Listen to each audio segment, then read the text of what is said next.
Welcome to St. Albans. Come in.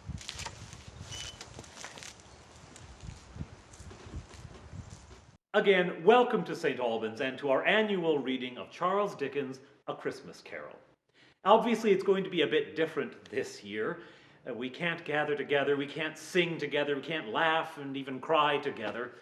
But Charles Dickens cannot be kept down, and the message remains the same, the message of generosity. During this event, we normally take a collection and then give it to various organizations in the community. Well, because we're not together, we can't take that collection, but I'm still urging you to be generous in this season. The season during which, as the men in the story say, want is keenly felt and abundance rejoices. You will find in the description below, if you're watching on YouTube, or in the liner notes, if you're watching on DVD, a list of the organizations that St. Albans normally supports. I urge you to make a donation to one of those organizations. I also want to give a special thank you to the musicians who helped on this project, to Walter and Kim Lemiski, to Roy Parsons, and to my own sons, Thomas and James O'Rear, and to Simon O'Rear, who makes a special appearance if you watch all the way to the end. Enjoy this timeless classic. Enjoy the enchantment and whimsical beauty of it. Enjoy the message of hope and of redemption. And God bless us, everyone.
A Christmas Carol by Charles Dickens.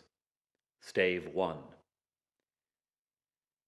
Marley was dead, to begin with.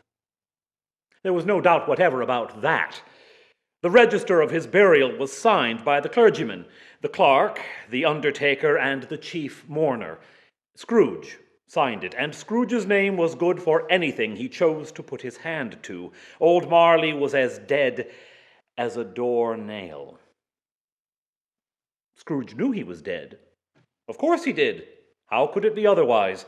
Scrooge and he were partners for I don't know how many years. Scrooge was his sole executor, his sole administrator, his sole assign, his sole residuary legatee, his sole friend, his sole mourner. Scrooge never painted out old Marley's name, however. There it yet stood, years afterward, above the warehouse door, Scrooge and Marley. The firm was known as Scrooge and Marley. Sometimes people new to the business called Scrooge Scrooge, and sometimes Marley. He answered to both names. It was all the same to him. Oh, but he was a tight-fisted hand at the grindstone, was Scrooge. A squeezing, wrenching, grasping, scraping, clutching, covetous old sinner. Nobody ever stopped him in the street to say with gladsome looks, "My dear Scrooge, how are you? When will you come to see me?" No beggars implored him to bestow a trifle. No children asked him what it was o'clock. No man or woman ever once in all his life inquired the way to such and such a place of Scrooge. Even the blind men's dogs appeared to know him, and when they saw him coming on would tug their owners into doorways and up courts, and then would wag their tails as though they said, "No eye at all is better than an evil eye, dark master." But what did Scrooge care? Once upon a time, of all the good days of the year, upon a Christmas Eve, old Scrooge sat busy in his counting-house. It was cold, bleak, biting, foggy weather, and the city clocks had only just gone 3, but it was quite dark already. The door of Scrooge's counting-house was open, that he might keep his eye upon the clerk, who, in a dismal little cell beyond, a sort of tank, was copying letters. Scrooge had a very small fire, but the clerk's fire was so very much smaller that it looked like one coal. But he couldn't replenish it, for Scrooge kept the coal box in his own room, and so surely as the clerk came in with the shovel, the master predicted that it would soon be necessary for them to part. Wherefore the clerk put on his white comforter and tried to warm himself at the candle, in which effort, not being a man of strong imagination, he failed. "A Merry Christmas, Uncle! God save you!" cried a cheerful voice. It was the voice of Scrooge's nephew, who came upon him so quickly that this was the first intimation Scrooge had of his approach. "Bah! Humbug!" "Christmas a humbug, Uncle? You don't mean that, I am sure." "I do. Out upon Merry Christmas. What's Christmas time to you but a time for paying bills without money?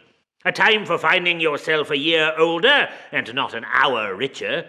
A time for balancing your books and having every item in 'em through a round dozen of months presented dead against you? If I had my will, every idiot who goes about with Merry Christmas on his lips should be boiled in his own pudding and buried with a stake of holly through his heart. He should." "Uncle!" "Nephew! Keep Christmas in your own way. Let me keep it in mine." "Keep it? But you don't keep it." "Let me leave it alone, then. Much good may it do you. Much good it has ever done you." Well, there are many things from which I might have derived good, by which I have not profited, I dare say, Christmas among the rest.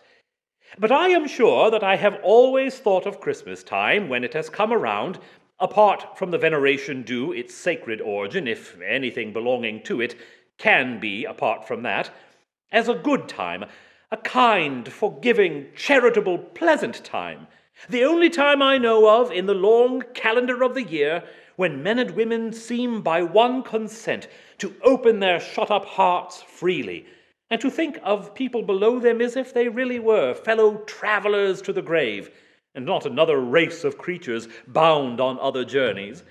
And therefore, uncle, though it has never put a scrap of gold or silver in my pocket, I believe that it has done me good and will do me good, and I say, God bless it. The clerk in the tank involuntarily applauded.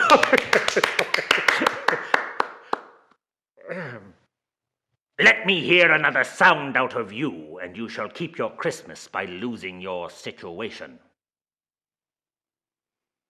You're a very powerful speaker, sir. I wonder you don't go into Parliament. Don't be angry, uncle. Come, dine with us tomorrow. Scrooge said that he would see him in... Yes, indeed he did. He went the whole length of the expression and said he would see him in that extremity first. But why? Why? Why did you get married? Because I fell in love. Because you fell in love, growled Scrooge, as if that were the only one thing in the world more ridiculous than Merry Christmas. Good afternoon. Nay, uncle, but you never came to see me before that happened. Why give it as a reason for not coming now? Good afternoon. I want nothing from you. I ask nothing of you. Why cannot we be friends? Good afternoon. I am sorry with all my heart to find you so resolute. We have never had a quarrel to which I have been a party, but I have made the trial in homage to Christmas, and I'll keep my Christmas humor to the last. So, a Merry Christmas, uncle. Good afternoon. And a Happy New Year. Good afternoon. His nephew left the room without an angry word, notwithstanding. The clerk, in letting Scrooge's nephew out, had let 2 other people in. They were portly gentlemen, pleasant to behold, and now they stood with their hats off in Scrooge's office. They had books and papers in their hands, and bowed to him. "Scrooge and Marley's, I believe," said the one gentleman, referring to his list. "Have I the pleasure of addressing Mr. Scrooge or Mr. Marley?" Mr. Marley has been dead these 7 years. He died 7 years ago this very night. Oh.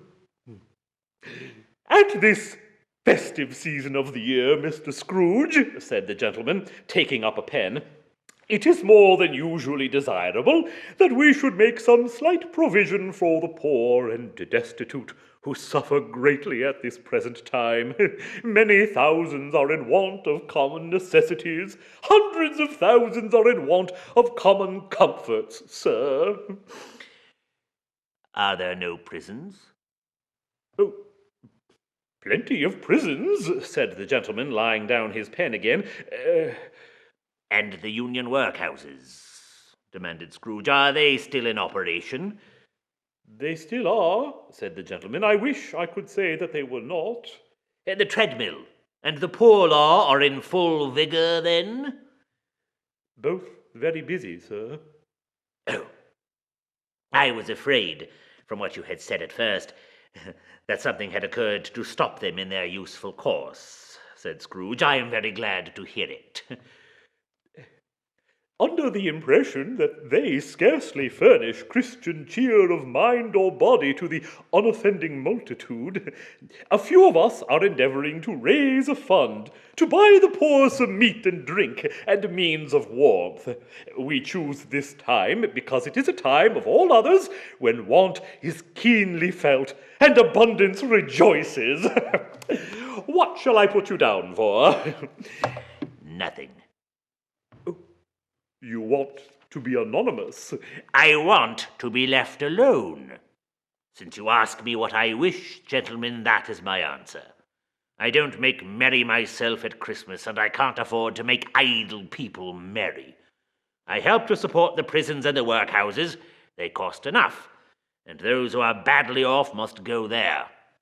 "But many can't go there. Many would rather die." If they would rather die, They had better do it, and decrease the surplus population. At length the hour of shutting up the counting-house arrived. With an ill-will, Scrooge, dismounting from his stool, tacitly admitted the fact to the expectant clerk in the tank, who instantly snuffed his candle out and put his hat upon his head. You'll want all day tomorrow, I suppose. If it's quite convenient, sir. It's not convenient, and it's not fair. If I were to stop half a crown for it, you'd think yourself mightily ill-used, I'll be bound. Yes, sir. And yet you don't think me ill-used when I pay a day's wages for no work? It's only once a year, sir. A poor excuse for picking a man's pocket every 25th of December. I suppose you must have the whole day. Be here all the earlier the next morning. The clerk promised that he would, and Scrooge walked out with a growl. The office was closed in a twinkling, and the clerk, with the long ends of his white comforter dangling below his waist, for he boasted no greatcoat, went down a slide at the end of a lane of boys 20 times in honor of its being Christmas Eve, and then he ran home as fast as he could pelt to play at blind man's buff.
Stave Two.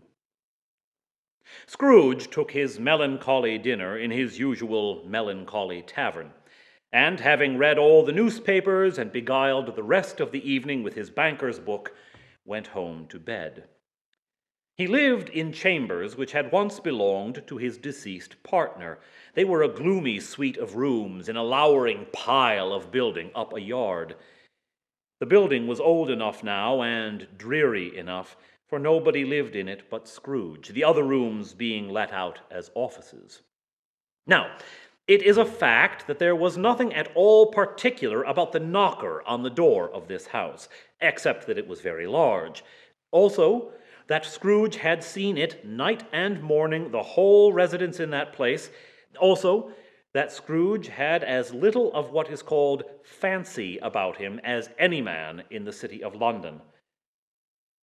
And yet Scrooge, having his key in the lock of the door, saw in the knocker, without its undergoing any intermediate process of change, not a knocker, but Marley's face. Marley's face, with a dismal light about it like a bad lobster in a dark cellar. It was not angry or ferocious, but it looked at Scrooge as Marley used to look, with ghostly spectacles turned up upon its ghostly forehead. As Scrooge looked fixedly at this phenomenon, it was a knocker again. He said, "Pooh, pooh," and closed the door. The sound re-echoed through the house like thunder. Every room above and every cask in the wine merchant's cellars below appeared to have a separate peal of echoes all its own. Scrooge was not a man to be frightened by echoes. He fastened the door and walked across the hall and up the stairs, slowly too, trimming his candle as he went. Up Scrooge went, not caring a button for its being very dark. Darkness is cheap, and Scrooge liked it. But before he shut his heavy door, he walked through his rooms to see that all was right. He had just enough recollection of the face to desire to do that. A sitting room, bedroom, lumber room, all as they should be. Nobody under the table. Nobody under the sofa. A small fire in the grate, spoon and basin at the ready, and a little saucepan of gruel. Scrooge had a cold in his head, upon the hob. Nobody under the bed. Nobody in the closet. Nobody in his dressing gown, which was hanging up in a suspicious attitude against the wall. Quite satisfied, he closed the door and locked himself in, as was his custom. Double locked himself in, which was not his custom. Thus secured against surprise, he took off his cravat, put on his dressing gown and slippers and his nightcap, and sat down before the very low fire to take his gruel. As he threw his head back in the chair, his glance happened to rest upon a bell, a disused bell that hung in the room, and communicated, for some purpose now forgotten, with a chamber in the highest story of the building. It was with a great astonishment, and with a strange, inexpressible dread, that as he looked, he saw this bell begin to swing. Soon it rang out loudly, and so did every bell in the house. This was succeeded by a clanking noise, deep down below, as if some person were dragging a heavy chain over the casks in the wine merchant's cellar. Then he heard the noise much louder on the floors below, then coming up the stairs, then coming straight toward his door. It came on through the heavy door, and a specter passed into the room before his eyes. Upon its coming in, the dying flame leaped up as though it cried, "I know him! Marley's ghost!" The same face, the very same. Marley, in his pigtail, usual waistcoat, tights, and boots. His body was transparent, so that Scrooge, observing him and looking through his waistcoat, could see the two buttons on his coat behind. Scrooge had often heard it said that Marley had no bowels, but he'd never believed it until now.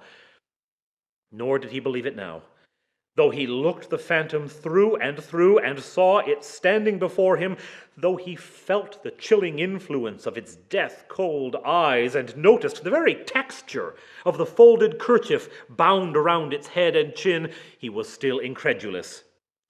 "How now?" said Scrooge, caustic and cold as ever. "What do you want with me?" "Much!" Marley's voice, and no doubt about it. Who are you?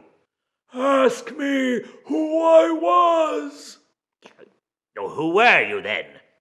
In life, I was your partner, Jacob Marley. Can you sit down? I can.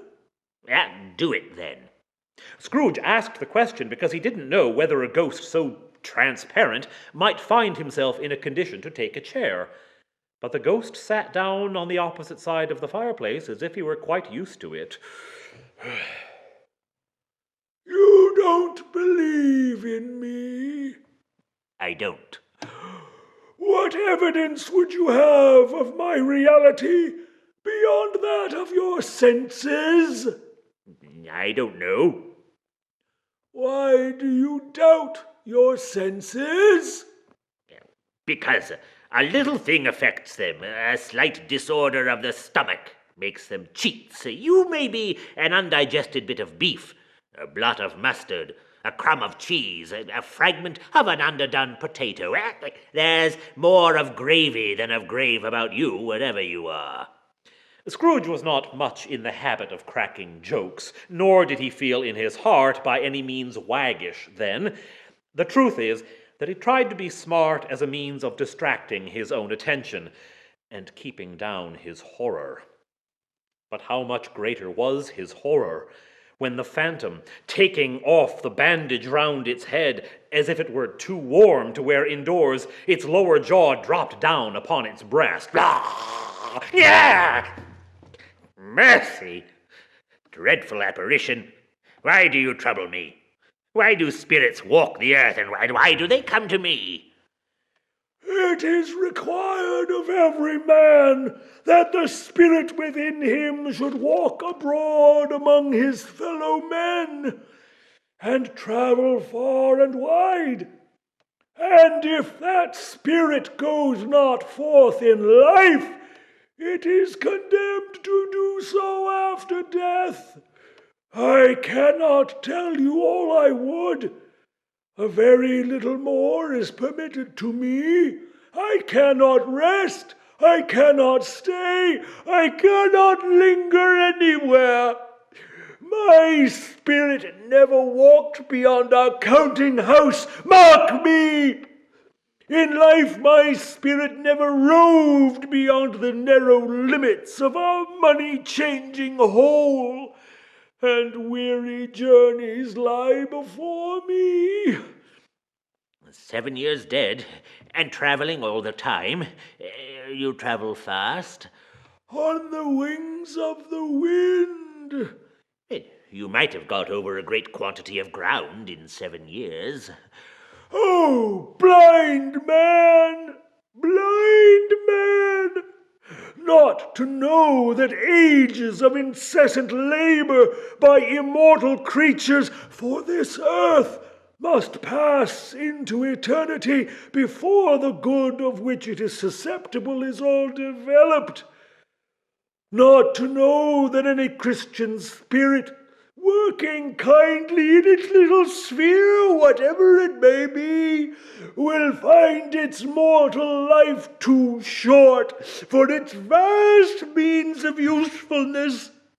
Not to know that no space of regret can make amends for one life's opportunities missed. Yet I was once like this man. I was once like this man. But you were always a good man of business, Jacob, faltered Scrooge, who now began to apply this to himself. Business! Mankind was my business! The common welfare was my business! Charity, mercy, benevolence, forbearance were all my business. The dealings of my trade were but a drop of water in the comprehensive ocean of my business. It held up its chain at arm's length, as if that were the cause of its unavailing grief, and flung it heavily upon the ground again. At this time of the rolling year I suffer most. Why did I walk through crowds of fellow beings with my eyes turned down, and never raise them to that blessed star which led wise men to a poor abode? Were there no poor homes to which its light would have conducted me?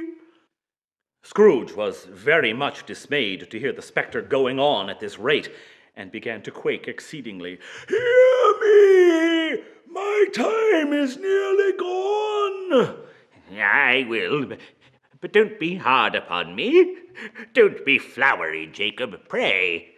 I am here tonight to warn you that you have yet a chance and hope of escaping my fate, a chance and hope of my procuring Ebenezer. You were always a good friend to me. Thank ye. You will be haunted by 3 spirits. Is that the chance and hope you mentioned, Jacob? I think I'd rather not. Without their visits, you cannot hope to shun the path I tread. Expect the first tomorrow night when the bell tolls 1. Expect the second on the next night at the same hour. The third upon the next night when the last stroke of 12 has ceased to vibrate. Look to see me no more, and look that for your own sake you remember what has passed between us. It walked backward from him. At every step it took, the window raised itself a little, so that when the apparition reached it, it was wide open, and it floated out through the self-opened window into the bleak, dark night. Scrooge closed the window and examined the door by which the ghost had entered. It was double locked, as he had locked it with his own hands, and the bolts were undisturbed. Scrooge tried to say, "Ha, but stopped at the first syllable. And being, from the emotion he had undergone, or the fatigues of the day, or his glimpse of the invisible world, or the dull conversation of the ghost, or the lateness of the hour, much in need of repose, he went straight to bed without undressing, and fell asleep on the instant.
Stave Three.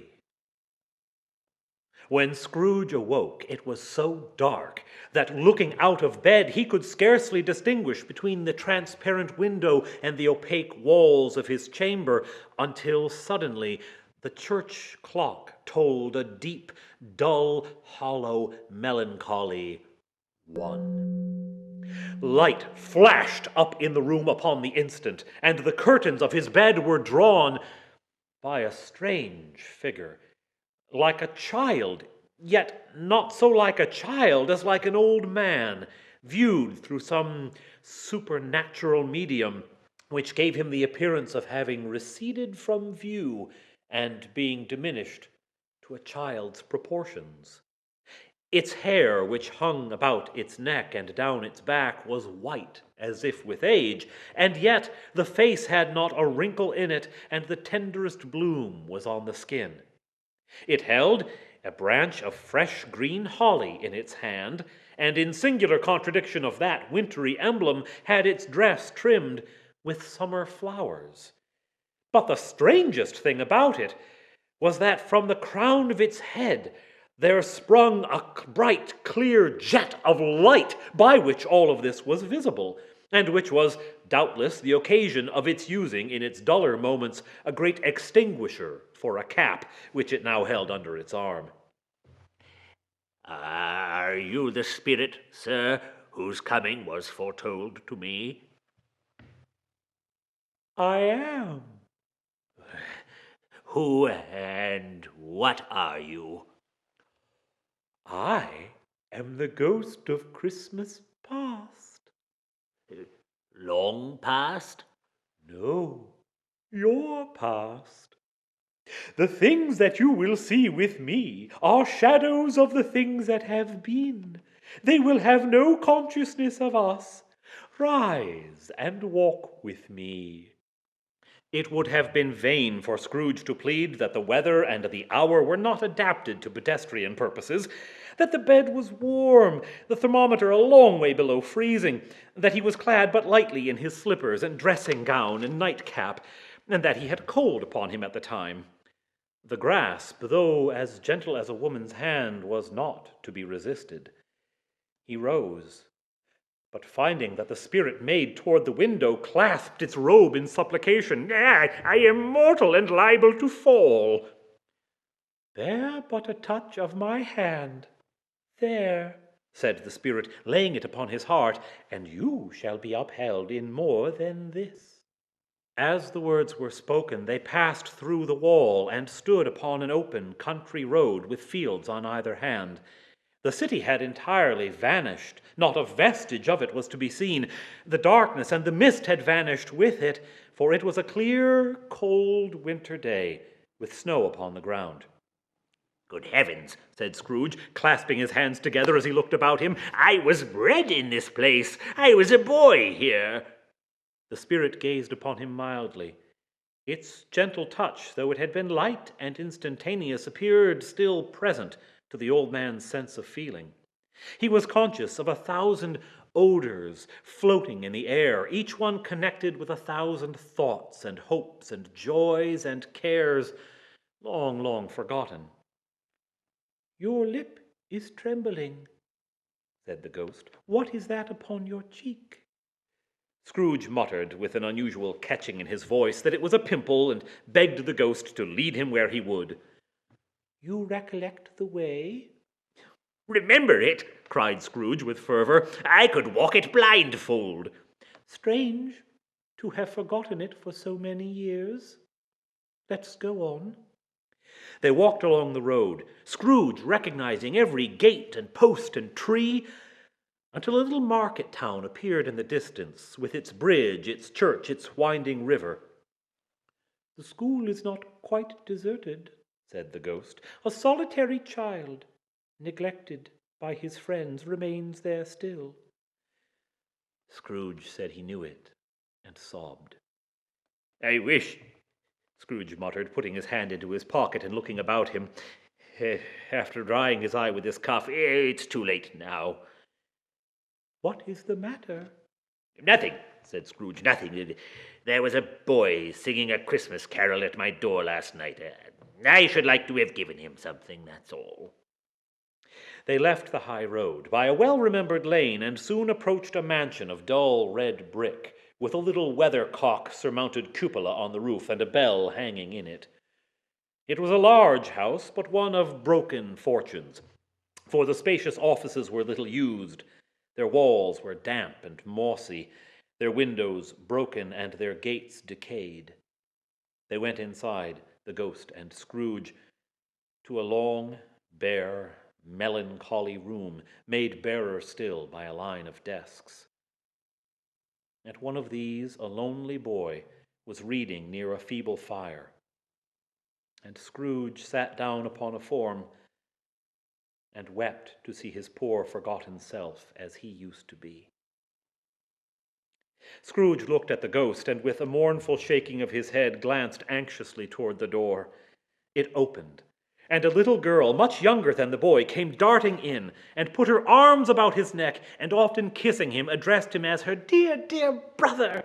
"I have come to bring you home, dear brother," said the child, clapping her tiny hands and bending down to laugh. "To bring you home, home, home." "Home, little Fan?" returned the boy. "Yes," said the child, brimful of glee. "Home for good and all. Home for ever and ever. Father is so much kinder than he used to be, that home's like heaven. He spoke to me so gently one dear night when I was going to bed that I was not afraid to ask him once more if you might come home, and he said yes, you should, and he sent me in a coach to bring you, and you are never to come back here. But first we're to be together all Christmas long and have the merriest time in the world." "Always a delicate creature, whom a breath might have withered," said the ghost, "but she had a large heart." "So she had," cried Scrooge. "You're right, I will not gainsay it, Spirit, God forbid." "She died a woman," said the ghost, "and had, I think, children." "One child." "True. Your nephew." Scrooge seemed uneasy in his mind, and answered briefly, "Yes." Although they had but that moment left the school behind them, they were now in the busy thoroughfares of a city, where shadowy passengers passed and repassed, where shadowy carts and coaches battled for the way, and all the strife and tumult of a real city were. It was made plain enough through the dressing of the shops that here too it was Christmas time. The ghost stopped at a certain warehouse door and asked Scrooge if he knew it. "Know it? I was apprenticed here." They went in. At sight of an old gentleman in a Welsh wig sitting behind such a high desk that if it had been 2 inches taller, he must have knocked his head against the ceiling, Scrooge cried in great excitement, "Why, it's old Fezziwig! Bless his heart, it's Fezziwig alive again!" Old Fezziwig laid down his pen and looked up at the clock, which pointed to the hour of 7. He rubbed his hands, adjusted his capacious waistcoat, laughed all over himself, from his shoes to his organ of benevolence, and called out in a comfortable, oily, rich, fat, jovial voice, "Yo-ho there, Ebenezer! Dick!" A living and moving picture of Scrooge's former self, a young man, came briskly into the room, followed by his fellow apprentice. "Dick Wilkins, to be sure," said Scrooge to the ghost, "my old fellow prentice. Bless me, yes, there he is. Oh, he was very much attached to me, was Dick. Poor Dick, dear, dear." "Yo-ho, my boys," said Fezziwig. "No more work tonight. Christmas Eve, Dick. Christmas, Ebenezer. Let's have the shutters up before a man can say Jack Robinson. Clear away, my lads, and let's have lots of room here." Clear away? There was nothing they wouldn't have cleared away, or couldn't have cleared away, with old Fezziwig looking on.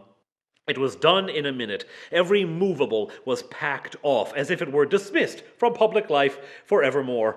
The floor was swept and watered, the lamps were trimmed, the fuel was heaped upon the fire, and the warehouse was as snug and warm and dry and bright a ballroom as you would desire to see upon a winter's night.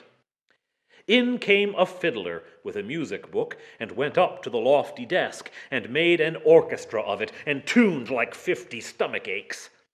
In came Mrs. Fezziwig, one vast substantial smile. In came the 3 Miss Fezziwigs, beaming and lovable. In came the 6 young followers whose hearts they broke. In came all the young men and women employed in the business. In came the housemaid with her cousin, the baker. In came the cook with her brother's particular friend, the milkman. In they all came, one after another, some slyly, some boldly, some gracefully, some awkwardly, some pushing, some pulling. In they all came anyhow and everyhow. Away they all went, 20 couples at once, hands half round and back again the other way, down the middle and up again, round and round in various stages of affectionate grouping. Old top couple always turning up at the wrong place, new top couple starting off again as soon as they got there, all top couples at last and not a bottom one to help them. When this result was brought about, old Fezziwig, clapping his hands to stop the dance, cried out, "Well done!" And the fiddler plunged his hot face into a pot of porter specially provided for that purpose. There were more dances, and there were forfeits, and more dances, and there was cake, and there was negus, and there was a great piece of cold roast, and there was a great piece of cold boiled, and there were mince pies and plenty of beer. But the great effect of the evening came after the roast and boiled, when the fiddler struck up Sir Roger de Coverley. Then old Fezziwig stood out to dance with Mrs. Fezziwig. Top couple, too, with a good stiff piece of work cut out for them. 3 or 4 and 20 pair of partners, people who were not to be trifled with, people who would dance and had no notion of walking. But if they had been twice as many, 4 times, old Fezziwig would have been a match for them, and so would Mrs. Fezziwig. As to her, she was worthy to be his partner in every sense of the term. A positive light appeared to issue from Fezziwig's calves. They shone in every part of the dance. You couldn't have predicted at any given time what would become of them next. And when old Fezziwig and Mrs. Fezziwig had gone all through the dance, advance and retire, turn your partner, bow and curtsy, corkscrew, thread the needle, and back again to your place, Fezziwig cut so deftly he appeared to wink with his legs. When the clock struck 11, this domestic ball broke up. Mr. and Mrs. Fezziwig took their stations, one on either side of the door, and shaking hands with every person individually as he or she went out, wished him or her a Merry Christmas. When everybody had retired but the 2 prentices, they did the same for them, and thus the cheerful voices died away, and the lads were left to their beds, which were under a counter in the back shop. "A small matter," said the ghost, "to make these silly folk so full of gratitude. He has spent but a few pounds of your mortal money, 3 or 4, perhaps." "It isn't that," said Scrooge, heated by the remark, and speaking unconsciously like his former, not his latter self. "It isn't that, Spirit. He has the power to render us happy or unhappy, to make our service light or burdensome, a pleasure or a toil. Say that his power lies in words and looks, in things so slight and insignificant it is impossible to add and count 'em up. What then? The happiness he gives is quite as great as if it cost a fortune." He felt the spirit's glance and stopped. "What is the matter?" "Nothing particular." "Something, I think." No. I should like to be able to say a word or two to my clerk just now, that's all." "My time grows short. Quick!" This was addressed not to Scrooge or to anyone he could see, but it produced an immediate effect. For again he saw himself. He was older now, a man in the prime of his life, and he was not alone, but sat by the side of a fair young girl in a black dress, in whose eyes there were tears. "It matters little," she said softly to Scrooge's former self, "to you very little. Another idol has displaced me, and if it can comfort you in time to come as I would have tried to do, I have no just cause to grieve. What idol has displaced you? A golden one. I have seen your nobler aspirations fall off one by one, until the master passion, gain, engrosses you, have I not? What then? Even if I have grown so much wiser, what then? I am not changed toward you. Have I ever sought release from our engagement? In words, no, never. In what then? In a changed nature, in an altered spirit, in another atmosphere of life, another hope as its great end. If you were free today, tomorrow, yesterday, can even I believe that you would choose a dowerless girl? Or choosing her, do I not know that your repentance and regret would surely follow? I do, and I release you, with a heart full for the love of him you once were. Spirit, remove me from this place. I told you, these were the shadows of the things that have been. That they are what they are, do not blame me. Remove me, Scrooge exclaimed. I cannot bear it. Leave me. Take me back. Haunt me no longer.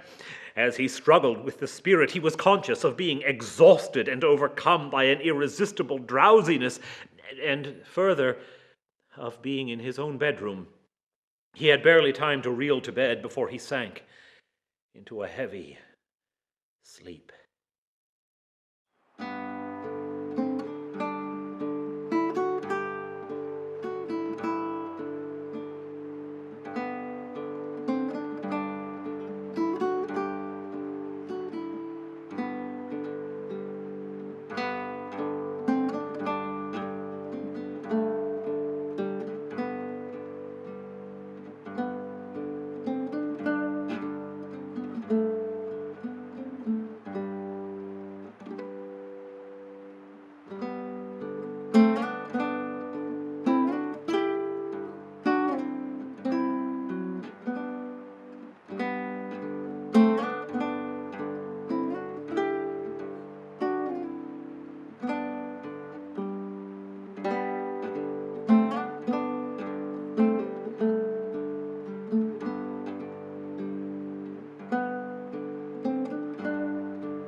Stave 4. Scrooge awoke in his own bedroom. There was no doubt about that. But it, and his own adjoining sitting room into which he shuffled in his slippers, attracted by a great light there, had undergone a surprising transformation. The walls and ceilings were so hung with living green that it looked like a perfect grove. The leaves of holly, mistletoe, and ivy reflected back the light as if so many little mirrors had been scattered there.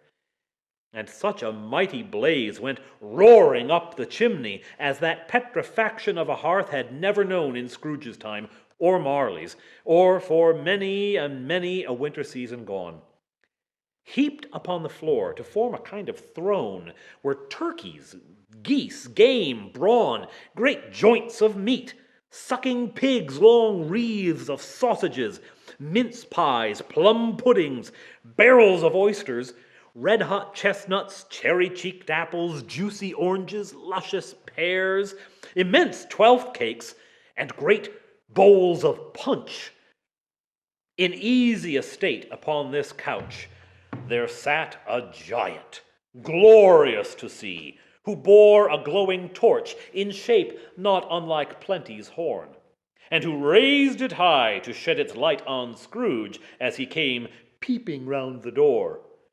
Come in, and know me better, man.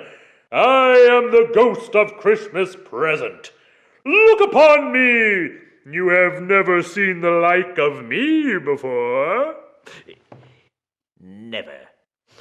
Have never walked forth with the younger members of my family, meaning, for I am very young, my elder brothers born these later years, pursued the Phantom. I don't think I have. I'm afraid I have not. Have you many brothers, Spirit? More than 1,800. A tremendous family to provide for. Spirit, conduct me where you will. I went forth last night on compulsion and learnt a lesson which is working now. Tonight, if you have aught to teach me, let me profit by it. Touch my robe. Scrooge did as he was told and held it fast. The room and its contents all vanished instantly, and they stood in the city streets upon a snowy Christmas morning. Scrooge and the ghost passed on, invisible, straight to Scrooge's clerk's, and on the threshold of the door the spirit smiled and stopped to bless Bob Cratchit's dwelling with the sprinklings of his torch. Think of that. Bob had but 15 bob a week himself. He pocketed on Saturdays but 15 copies of his Christian name, and yet the ghost of Christmas present blessed his 4-roomed house. Then up rose Mrs. Cratchit, Cratchit's wife, dressed out but poorly in a twice-turned gown, but brave in ribbons, which are cheap and make a goodly show for 6pence. And she laid the cloth, assisted by Belinda Cratchit, second of her daughters, also brave in ribbons, while Master Peter Cratchit plunged a fork into the saucepan of potatoes, and getting the corners of his monstrous shirt-collar, Bob's private property, conferred upon his son and heir in honor of the day, into his mouth, rejoiced to find himself so gallantly attired, and yearned to show his linen in the fashionable parks. And now 2 smaller Cratchits, boy and girl, came tearing in, screaming that outside the baker's they had smelled the goose and known it for their own. And basking in luxurious thoughts of sage and onion, these young Cratchits danced about the table and exalted Master Peter Cratchit to the skies, while he, not proud, although his collars nearly choked him, blew the fire until the slow potatoes bubbling up knocked loudly at the saucepan lid to be let out and peeled. "Whatever has got to your precious father, then?" said Mrs. Cratchit, "and your brother Tiny Tim? And Martha weren't as late last Christmas by half an hour." "Here's Martha, mother," said a girl, appearing as she spoke. "Here's Martha, mother!" cried the 2 young Cratchits. "Hurrah! There's such a goose, Martha!" "Why, bless your heart alive, my dear, how late you are," said Mrs. Cratchit, kissing her a dozen times and taking off her shawl and bonnet for her. "We'd a deal of work to finish up last night," replied the girl, "and had to clear away this morning, mother." "Well, never mind, so long as you are come," said Mrs. Cratchit. "Sit ye down before the fire, my dear, and have a warm. Lord bless ye." "No, no, father's coming," said the 2 young Cratchits, who were everywhere at once. "Hide, Martha, hide!" So Martha hid herself, and in came little Bob the father, with at least 3 feet of comforter, exclusive of the fringe, hanging down before him, and his threadbare clothes darned up and brushed to look seasonable, and Tiny Tim upon his shoulder. Alas, for Tiny Tim, he bore a little crutch, and had his limbs supported by an iron frame. "Why, where's our Martha?" cried Bob Cratchit, looking round. "Not coming," said Mrs. Cratchit. "Not coming?" said Bob, with a sudden declension of his high spirits, for he had been Tim's blood horse all the way from the church, and had come home rampant. Not coming upon Christmas Day? Martha didn't like to see him disappointed, if it were only in joke, so she came out prematurely from behind the closet door and ran to his arms, while the two young Cratchits hustled Tiny Tim and bore him off to the wash-house, that he might hear the pudding singing in the copper. "And how did little Tim behave?" asked Mrs. Cratchit, when she had rallied Bob on his credulity, and Bob had hugged his daughter to his heart's content. "As good as gold," said Bob, "and better. Somehow he gets thoughtful sitting by himself so much. He thinks the strangest things you've ever heard. He told me, coming home, that he hoped that people saw him in the church because he was a cripple, and it might be pleasant to them to remember upon Christmas Day who made lame beggars walk and blind men see." Bob's voice was tremulous when he told them this, and trembled more when he said that Tiny Tim was growing strong and hearty. His active little crutch was heard upon the floor, and back came Tiny Tim before another word was spoken, escorted by his brother and sister to his stool beside the fire, while Bob, turning up his cuffs, as if, poor fellow, they were capable of being made more shabby, compounded some hot mixture in a jug with gin and lemons, and stirred it round and round, and put it on the hob to simmer. Master Peter and the two ubiquitous young Cratchits went to fetch the goose, with which they soon returned in high procession. Mrs. Cratchit made the gravy hissing hot. Master Peter mashed the potatoes with incredible vigor. Miss Belinda sweetened up the apple sauce. Martha dusted the hot plates. Bob took Tiny Tim beside him in a tiny corner of the table. The two young Cratchits set chairs for everybody, not forgetting themselves, and mounting guard upon their posts, crammed spoons into their mouths, lest they should shriek for goose before their turn came to be helped. At last the dishes were set on, and grace was said. It was succeeded by a breathless pause, as Mrs. Cratchit, looking slowly all along the carving knife, prepared to plunge it into the breast. But when she did, and when the long-expected gush of stuffing issued forth, one murmur of delight arose all around the board, and even Tiny Tim, excited by the two young Cratchits, beat on the table with the handle of his knife, and feebly cried, "Hurrah!" There never was such a goose. Bob said he didn't believe there ever was such a goose cooked. Its tenderness and flavor, size and cheapness were the themes of universal admiration. Eked out by the apple sauce and mashed potatoes, it was a sufficient dinner for the whole family. Indeed, as Mrs. Cratchit said with great delight, surveying one small atom of a bone upon the dish, they hadn't ate it at all at last. Yet everyone had had enough, and the youngest Cratchits in particular were steeped in sage and onion to the eyebrows. But now, the plates being changed by Miss Belinda, Mrs. Cratchit left the room alone, too nervous to bear witnesses, to take the pudding up and bring it in. Suppose it should not be done enough. Suppose it should break in the turning out. Suppose somebody should have got over the wall of the backyard and stolen it while they were making merry with the goose, a supposition at which the two young Cratchits became livid. All sorts of horrors were supposed. Hallo, a great deal of steam. The pudding was out of the copper. A smell like washing day, that was the cloth. A smell like an eating house, and a pastry cook's next door to each other, with a laundress's next door to that. That was the pudding. In half a minute, Mrs. Cratchit entered, flushed but smiling proudly, with the pudding, like a speckled cannonball, so hard and firm, blazing in half a quartern of ignited brandy, and bedight with Christmas holly stuck into the top. Oh, a wonderful pudding. Bob Cratchit said, and calmly too, that he regarded it as the greatest success achieved by Mrs. Cratchit since their marriage, Mrs. Cratchit said that now the weight was off her mind, she would confess she had her doubts about the quantity of the flour.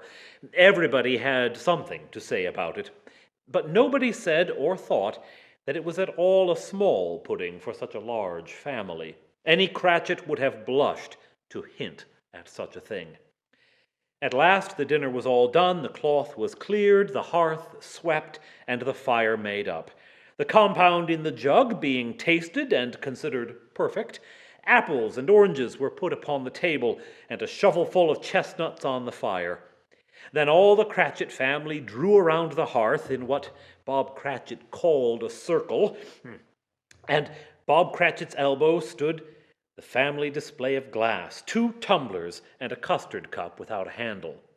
These held the hot stuff from the jug, however, as well as golden goblets would have done, and Bob served it out with beaming looks, while the chestnuts on the fire spluttered and crackled noisily.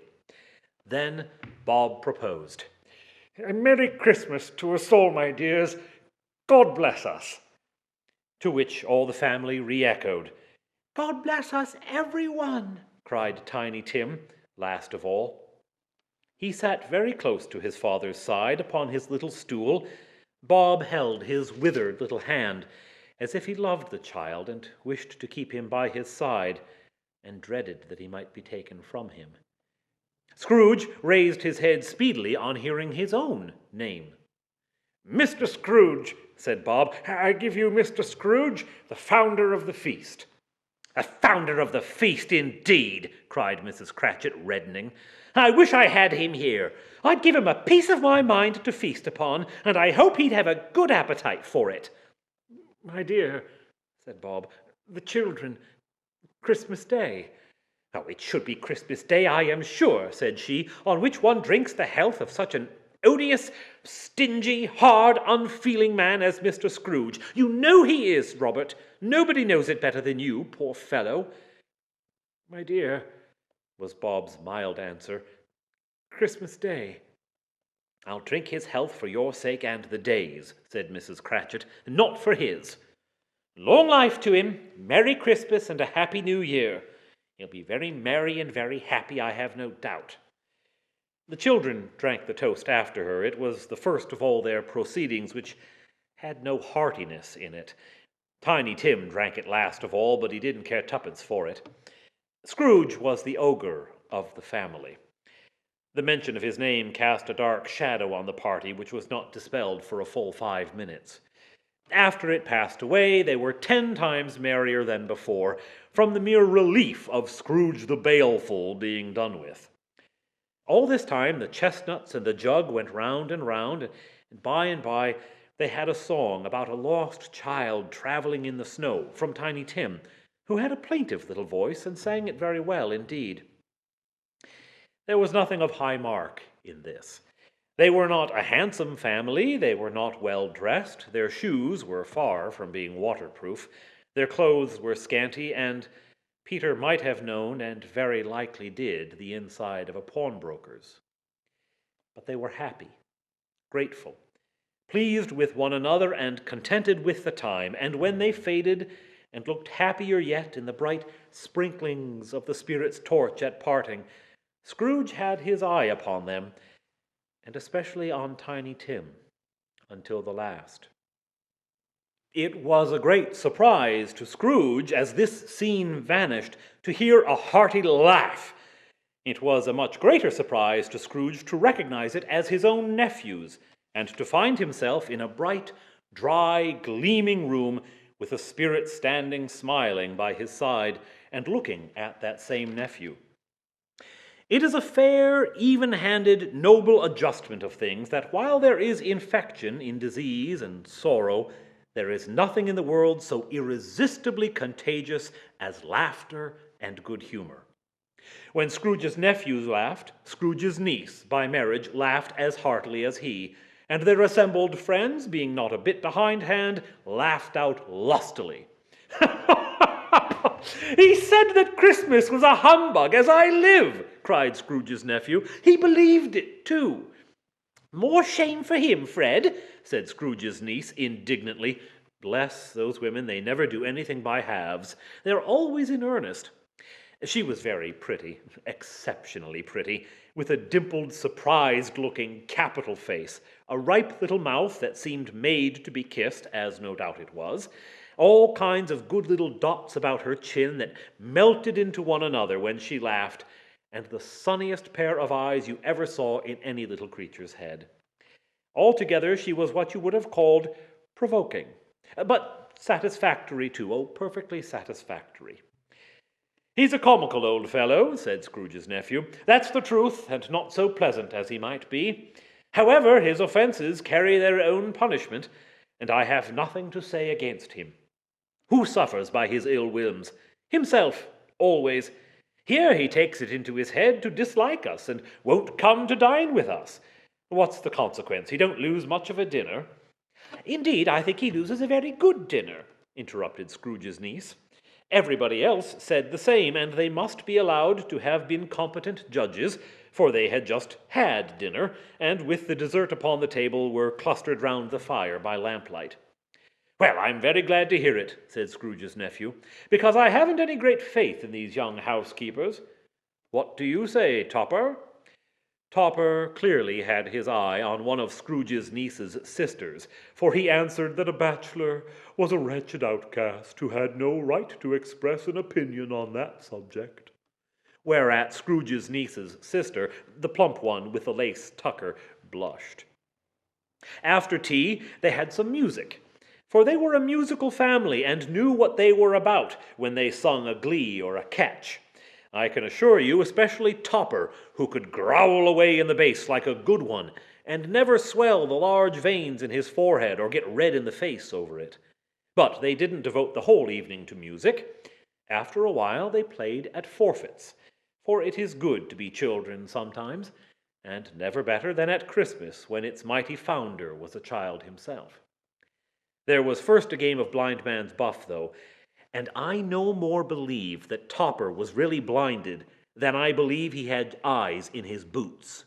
Because the way in which he went after that plump sister in the lace tucker was an outrage to the credulity of human nature. "Here's a new game," said Scrooge. "1 half-hour, Spirit, only one." It was a game called Yes and No, where Scrooge's nephew had to think of something, and the rest must find out what, he only answering to their questions yes and no as the case was.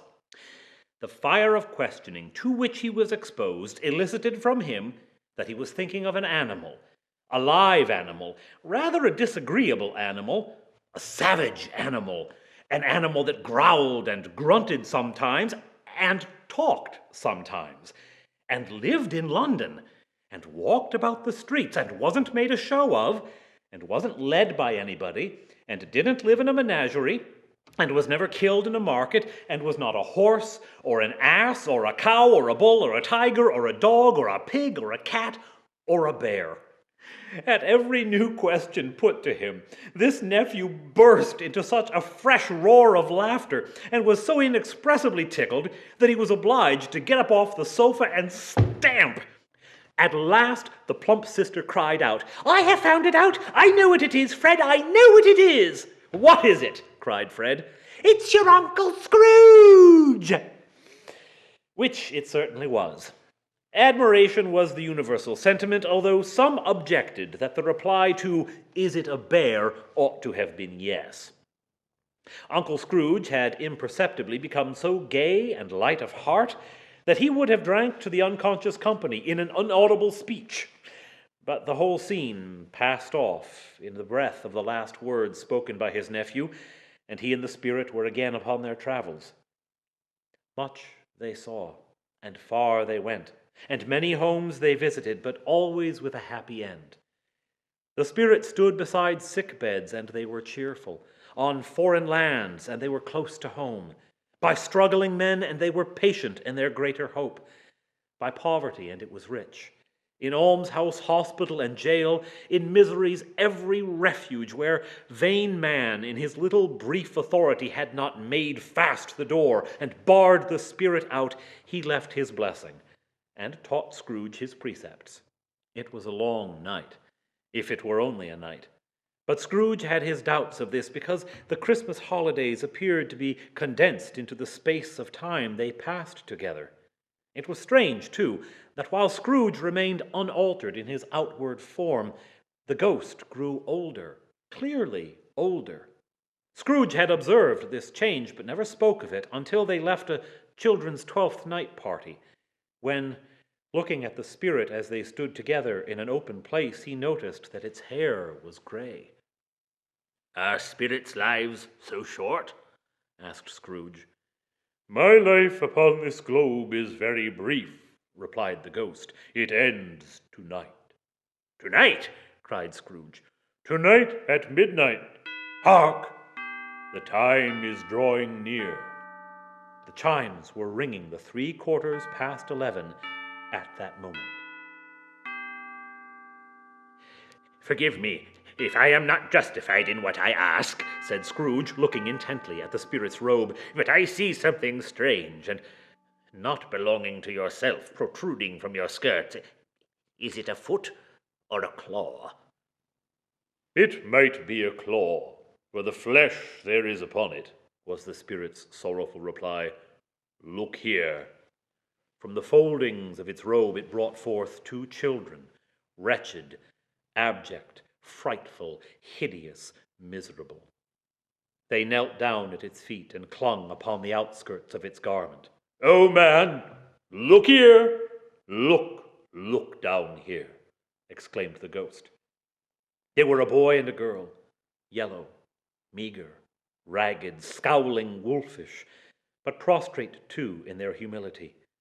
Where graceful youth should have filled their features out and touched them with its freshest tints, a stale and shriveled hand like that of age had pinched and twisted them and pulled them into shreds. Where angels might have sat enthroned, devils lurked and glared out menacingly. No change, no degradation, no perversion of humanity in any grade. Through all the mysteries of wonderful creation has monsters half so horrible and dread. Scrooge started back, appalled. Having them shown to him in this way, he tried to say they were fine children, but the words choked themselves rather than be parties to a lie of such enormous magnitude. Spirit, are they yours? Scrooge could say no more. They are man's, said the spirit, looking down upon them, and they cling to me, appealing from their fathers. This boy is ignorance. This girl is want. Beware them both and all their degree, but most of all, beware this boy. For in his brow I see written which is doom, unless the writing be erased. Deny it, cried the spirit, stretching out its hand toward the city. Slander those who tell it ye. Admit it for your factious purposes, and make it worse, and bide the end.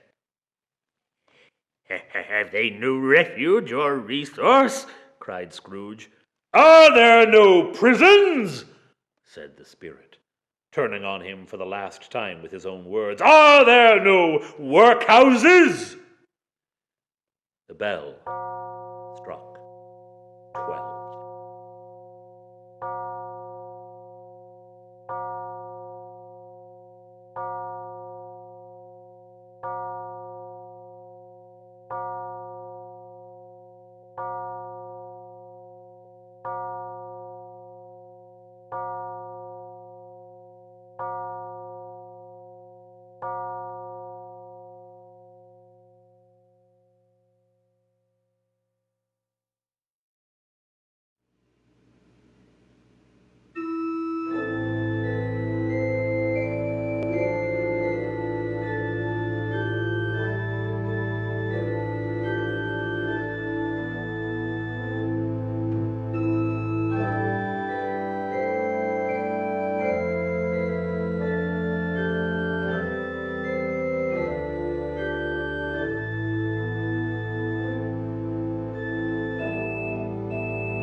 Stave Five.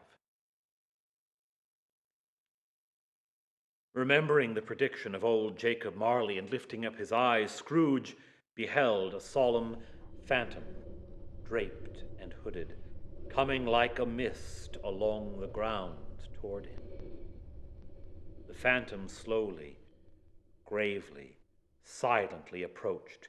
When it came near him, Scrooge bent down upon his knee, for in the air through which the spirit moved it seemed to scatter gloom and mystery.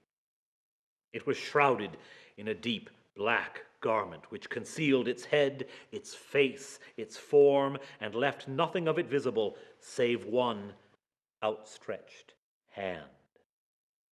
He knew no more, for the spirit neither spoke nor moved. Am I in the presence of the ghost of Christmas yet to come? Ghost of the future, I fear you more than any spectre I have seen. But as I know your purpose is to do me good, and as I hope to live to be another man from what I was, I am prepared to bear you company, and I do it with a thankful heart. Will you not speak, spirit? It gave him no reply. The hand pointed straight before them. Lead on, lead on. The night is waning fast, and it is precious time to me, I know. Lead on, spirit. They scarcely seemed to enter the city, for the city rather seemed to spring up about them. But there they were, in the heart of it, on 'change amidst the merchants. The spirit stopped beside one little knot of businessmen. Observing that the hand was pointed to them, Scrooge advanced to listen to their talk. No, said a great fat man with a monstrous chin. I don't know much about it. Either way, I only know he's dead. When did he die? Inquired another. Last night, I believe. Why, what was the matter with him? I thought he'd never die. God knows, said the first with a yawn. What has he done with his money? asked a red-faced gentleman. I haven't heard, said the man with a large chin. Company, perhaps. He has left it to me, that's all I know. Bye-bye. Scrooge was at first inclined to be surprised that the spirit should attach such importance to a conversation apparently so trivial. But feeling assured that it must have some hidden purpose, he set himself to consider what it was likely to be. It could scarcely be supposed to have any bearing on the death of Jacob, his old partner, for that was past, and this ghost's province was the future. He looked about in that very place for his own image, but another man stood in his accustomed corner, and although the clock pointed to his usual time of day for being there, he saw no likeness of himself among the multitudes who poured in through the porch. It gave him little surprise, however, for he had been revolving in his mind a change of life, and he thought and hoped he saw his newborn resolutions carried out in this.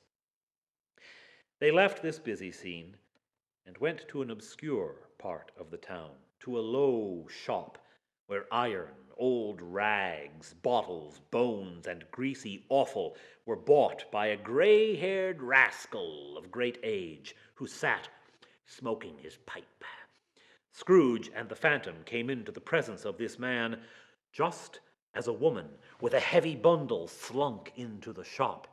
But she had scarcely entered when another woman similarly laden came in too, and she was closely followed by a man in faded black. After a short period of blank astonishment, in which the old man with the pipe had joined them, they all three burst into a laugh. "Oh, let the charwoman alone to be the first," cried she who had entered first. "Let the laundress alone to be the second, and let the undertaker's man alone to be the third. Look here, old Joe, here's a chance if we haven't all three met here without meaning it. You couldn't have met in a better place. You all made free of it long ago, you know, and the other two ain't strangers. What have you got to sell? What have you got to sell?" Half a minute's patience, Joe, and you shall see. What odds then, eh? What odds, Mrs. Dilber? Said the woman. Every person has a right to take care of themselves. He always did. Who's the worse for a loss of a few things like these? Not a dead man, I suppose. Mrs. Dilber, whose manner was remarkable for general agreement, said, No, indeed, ma'am. If he wanted to keep him after he was dead, the wicked old screw, why wasn't he natural in his lifetime? If he had been, he'd have had somebody to look after him when he was struck with death, instead of lying gasping out his last there alone, by himself. It's the truest word that was ever spoke. It's a judgment on him. I wish it were a little heavier judgment, and it should have been. You may depend on it, if I could have laid my hands on anything else. Open that bundle, Joe, and let me know the value of it. Speak out plain. I'm not afraid to be the first, nor am I afraid for them to see it. Joe went down on his knees for the greater convenience of opening the bundle, and dragged out a large and heavy roll of some dark stuff. What you call this? Bed curtains? Ah, bed curtains. Don't drop that oil upon the blankets now. It's blankets? Who else's do you think? He ain't likely to take cold without 'em, I dare say. You may look through that shirt till your eyes ache, but you won't find an hole in it nor a threadbare place. It's the best shirt he had, and a fine one too. They'd have wasted it by dressing him up in it if it hadn't been for me.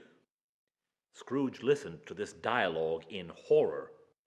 Spirit, I see.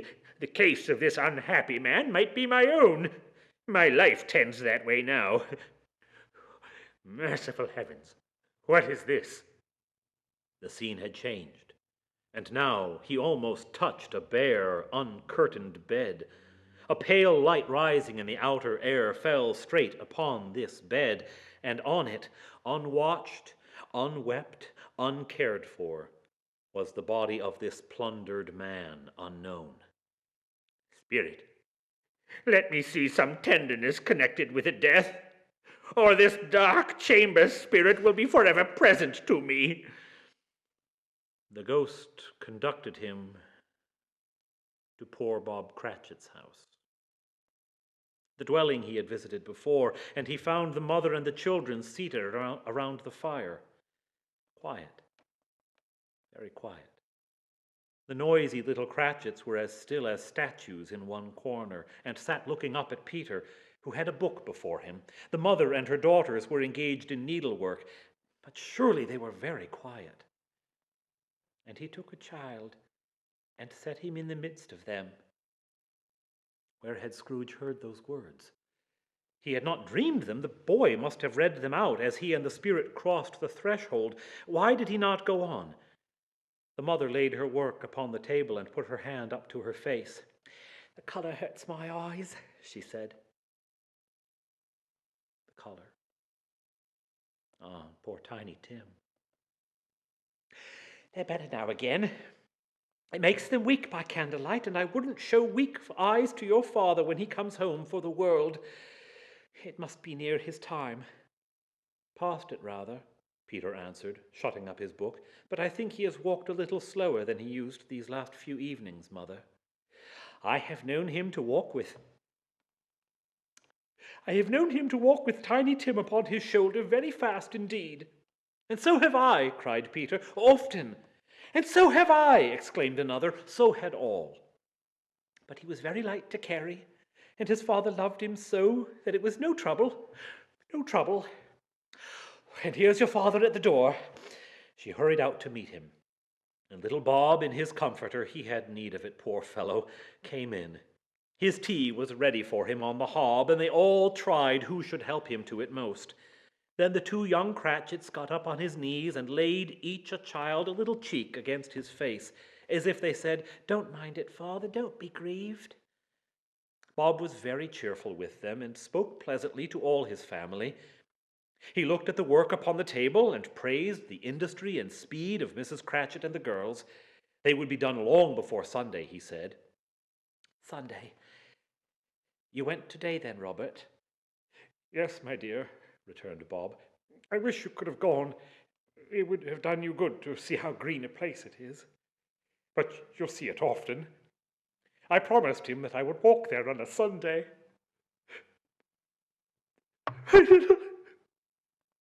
My little child. He broke down all at once. He couldn't help it. If he could have helped it, he and his child would have been further apart, perhaps, than they were.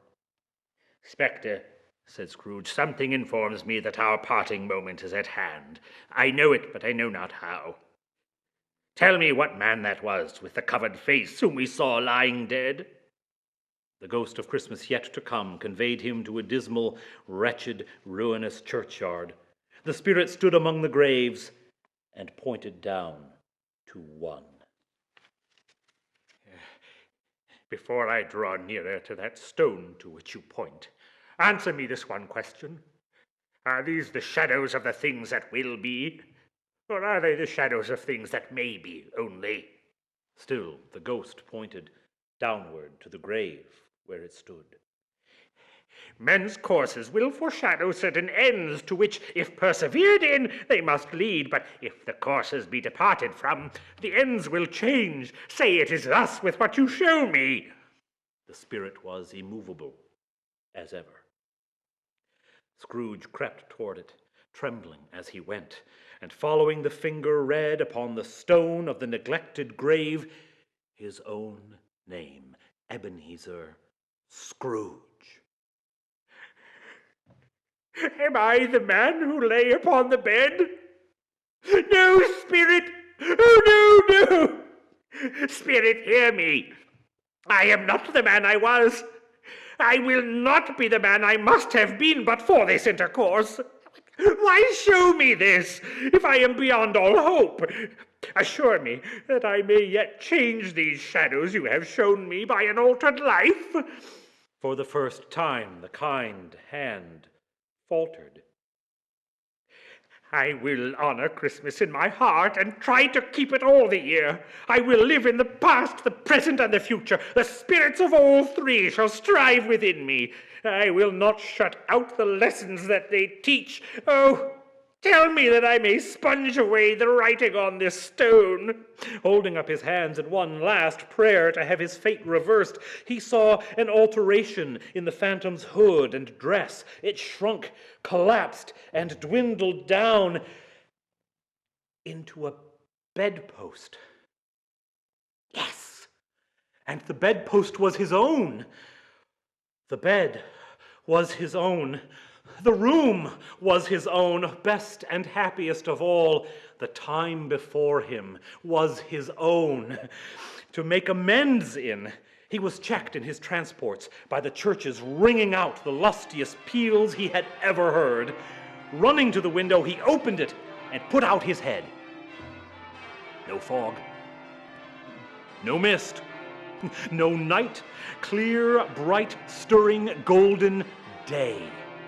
Hey, what's today? Cried Scrooge, calling downward to a boy in Sunday clothes who perhaps had loitered to look about him. Aye? What's today, my fine fellow? Today? Why, it's Christmas Day. It's Christmas Day! I haven't missed it. Hello, my fine fellow. Hello. Do you know the poulterers? The one in the next street but one, at the corner? I should hope I did. An intelligent boy, a remarkable boy. Do you know whether they've sold the prize turkey that was hanging up there? Not the little prize turkey, the big one. What? The one as big as me? It was a delightful boy. A pleasure to talk to him. Yes, my buck. It's hanging there now. Is it? Go and buy it. Walker? No, I am in earnest. Go and buy it, and tell them to bring it here, that I may tell them the directions where to take it. Come back with the man, and I'll give you a shilling. Come back with him in less than 5 minutes, and I'll give you half a crown. The boy was off like a shot. I'll send it to Bob Cratchit's. He shan't know who sends it. It's the size of Tiny Tim. The hand in which he wrote the address was not a steady one, but write it he did somehow, and went downstairs to open the street door, ready for the coming of the poulterer's man. It was a turkey. He could never have stood upon his legs, that bird. He would have snapped them off short in a minute, like sticks of sealing wax. He dressed himself, all in his best, and at last got out into the streets. The people were by this time pouring forth, as he had seen them with the ghost of Christmas present. And walking with his hands behind him, Scrooge regarded everyone with a delighted smile. He looked so irresistibly pleased, in a word, that 3 or 4 good-humored fellows said, "Good morning, sir, a Merry Christmas to you." And Scrooge said often afterward that of all the blithe sounds he'd ever heard, those were the blithest in his ears. In the afternoon, he turned his steps toward his nephew's house. He passed the door a dozen times before he had the courage to go up and knock, but he made a dash and did it. "Is your master home, my dear?" said Scrooge to the girl. Nice girl. Very. Yes, sir. Where is he, my love? He's in the dining room, sir, along with the mistress. He knows me, said Scrooge, with his hand already on the dining room lock. "I'll go in there, my dear." "Fred?" Bless my soul!" cried Fred. "Who's that?" "It's I, your Uncle Scrooge. I have come to dinner. Will you let me in, Fred?" Let him in. It's a mercy he didn't shake his arm off. He was at home in 5 minutes. Nothing could have been heartier. His niece looked just the same. So did Topper when he came. So did the plump sister when she came. So did everyone when they came. Wonderful party, wonderful games, wonderful unanimity, wonderful happiness. But he was at the office early the next morning. Oh, yes, he was early there. If he could only be there first and catch Bob Cratchit coming late, that was the thing he had his heart set upon.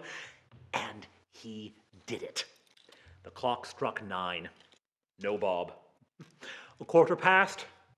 No Bob. Bob was a full 18 minutes and a half behind his time. Bob's hat was off before he opened the door. His comforter, too. He was on his stool in a jiffy, driving away with his pen as if he were trying to overtake 9 o'clock. "Hello," growled Scrooge in his accustomed voice, as near as he could feign it. "What do you mean coming in this time of day?" I'm very sorry, sir. I am behind my time. "You are? Yes, I think you are. Step this way, if you please." It's only once a year, sir. It shall not be repeated. I was making rather merry yesterday, sir. "Now, I'll tell you what, my friend. I am not going to stand for this sort of thing any longer. And therefore," Scrooge continued, leaping from his stool and giving Bob such a dig in his waistcoat that he staggered back into the tank again, "and therefore I am about to raise your salary."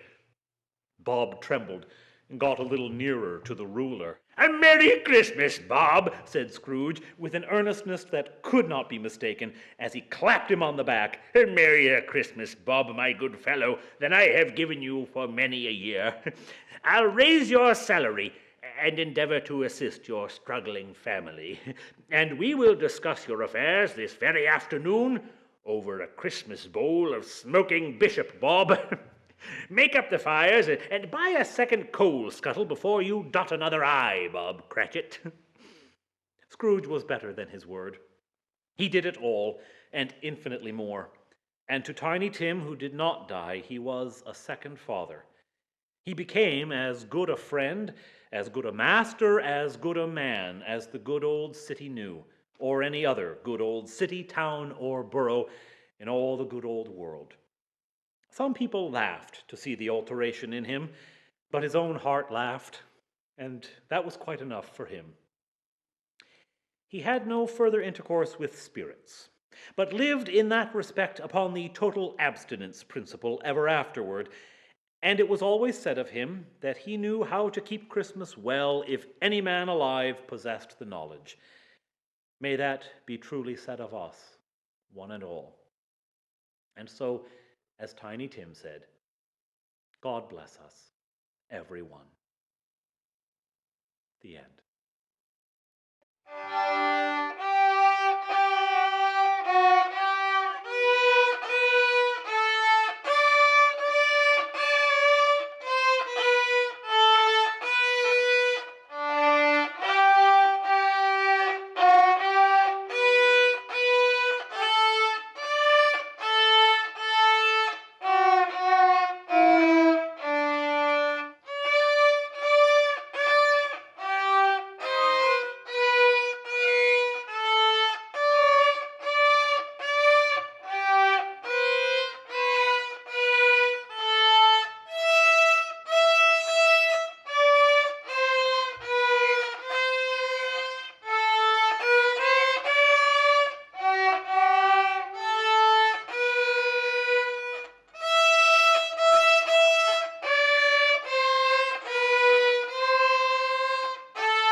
God bless us, everyone.